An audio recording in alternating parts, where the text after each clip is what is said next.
100 रुपियाँको च्याउ पल्लो घरमा आइजीसँग किने। अनि मलाई फेरि ठिक्क एउटा कुरा याद आइदिरहेको क्या, जिउन जागर खाने बेला आगर भन्ने गर्नुहुन्थ्यो पुर्खाहरूले, त्यही कुरा याद आइदिएको। मैले चाहिँ खानेकुरा सेयर नगरे पनि काम गर्दाखेरि चाहिँ म सबैलाई याद गर्ने गर्छु। त्यसैले मेरो बाबालाई मैले बोलाएँ अनि बाबा र मैले च्याउ केलाउन थालेँ। अक्षरले च्याउको नाम चाहिँ कालुङ्गे च्याउ हो, मैले त भन्ने बिर्सिरहेको। कुन कुन ठाउँबाट हिँडिराख्नु भएको छ, यदि कुनै कुनै ठाउँमा अर्कै नाम भन्छ भने कमेन्ट बक्समा कमेन्ट गर्नु होला। यो जङ्गलमा पाइने भएकोले यसमा धेरै माटोहरू हुन्छ, त्यही भएर यसलाई मजाले धुए पखाले। यो चाहिँ वर्षमा एकचोटि मात्र फल्ने गर्छ, पार्टनर बिना त केही पनि हुँदैन। त्यही भएर सब्जीको लागि मैले खाना टेकाएँ। मसलाको काम चाहिँ मैले अभिलाई सुम्पेको थिएँ। अरूले के भन्छ, मसलाको लागि चाहिँ मैले जिरा पिस्न लगाएँ। जिरा पछाडि खोर्सानी प्लस अनि लसुन हाल्न लगाएँ, किनभने हाम्रो घरमा अदुवा खानु। मसला पनि रेडी भइसक्यो र मैले सब्जी बनाउनको लागि प्रोसेस स्टार्ट गरेँ। अन्त सुरुमा कन्द टेकाएँ, त्यस पछाडि ग्यास बालेँ, त्यस पछाडि तेल हालेँ, अनि के पकाउने के हाल्ने भनेर एकचोटि सट्टो भिडियोमा देखाएँ। अनि मेथी हालेँ।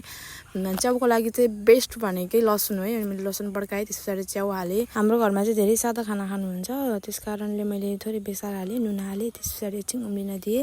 त्यस पछाडि मैले टमाटर हालेँ, टमाटर पछाडि मसला चाहिँ एकछिन चलाएँ अनि एकछिन छोडिदिएँ।